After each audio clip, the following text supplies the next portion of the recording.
Be on time. Okay. Patingin na po na ako ng maayos. Seti yung upo. Mami, ate, paano nga po seti, mami? Cross legs na po, cross legs. Very good yung mga asa na yung sala ko. Pipiliin lang ako ng Indian star. seat. Yeah. Sa mga cross legs. Ay, bibigyan star daw, Jacob, oh. Yan yung mga makulit yan, ha? Makulit ka. Okay. Pwede mo ito kasi ito. Okay, kita na. Okay. Bibigyan ako dun sa girls na naka-give me 5 lang. Naka-hands on your lap, ha? Naka-hands on your lap. Hands on your lap. Very good. Yan. Yan po, ha? Tingin dito, ha? Number 1. Say, be on time. Dapat po pumasok ng tamang oras, ha? Dapat po 6:55 nasa gate na po kayo. Nakapila na po din yung mga milon. O ganun po bukas, ha? Nakapila na sa gate yung mga milon. Mami, pasuyo po, nakapila na po kayo din ng maayos sa labas. Opo, ha? 6:55 po. Hindi 7:05. Naka-active na po kami pag 7:05 na kayo pumunta. Anak, labi nga. Opo ka na. Sino po? Na? Oo nga po, ito nga. Opo ka na. Ito ba dito sa iba? Okay na. Kasi nandun na. Ako na. Next, number 2. Say, be prepared.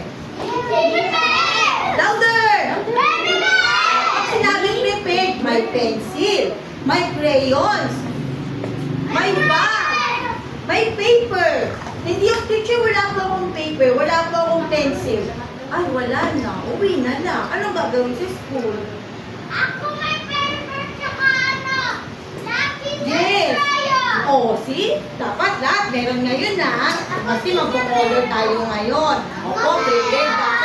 Dapat sa bahay pa lang, inihanda nyo na lahat ng gamit nyo sa loob ng bag. Jacob, listen to teacher. Tingnan ko yung mga soldiers. Tingnan ko yung mga handa, ha? Left, number 3. Say, no cellphone. Wala naman dalang cellphone, di ba? Yes, say no cellphone. No eating. During classes. May mag-iit ba habang si Teacher Mark nagsasalita sa unahan? Wala po. Wala po, ha? May time ng recess, ha? Next, number 4. Say, where? Your? Describe? Uniform. Yung mga naka-uniform na, wow. Yung hindi pa, okay lang. Kapalo na lang po. Nagtesa sa si Mami nito. Sino pong anak nito, Mami? Mami, wala pa po, okay lang po. Tayo po yung nag-chat na wala kayong TV. Hindi at kakasya mo, malitig ko yung nandun po. Tingnan po natin. Ayun po, ha. Lagi pong mag-wear ng uniform Monday to Thursday. Kapag Friday po, PE uniform may Shakia. Ito po yung PE ng Gomez. Ibibigay ko yan ni Yorme, kaya mag-wait lang po. Tignan mo lang ang star sa akin.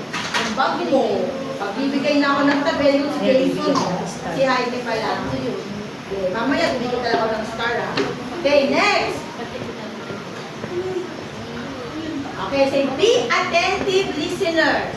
Be attentive listener. O, dapat may teacher mas na nakatingin. Eh, wala nakatingin sa akin. Jacob, later na yan. Listen lang to teacher. Hindi nakatingin sa left or sa right. Wala kay star. Sa unahan lang. Tanggal mo yan. Yung mga girls, sa ano grade mo yung nakatingin sa akin lang sila. Patingin ako. Ito pwede tama. Siya, talaga. Talaga gumagalaw. Next. Say, do your homework always with the guidance of your parents. Hindi si Mami ang gagawa, ha? Si Mami na lang yung Mami. Tapos si Mami sasagot. Ay! Alam Hindi, yung tubig lang kapag yun. hindi niya sulat, ha? Kahit na gawin ni Mami, i-left siya. Hindi, Alam kunin ko lang. pati Hindi siya na nakapagsulat. Hindi niyo sulat. Sino gagawa ng homework? Si me. O, si me.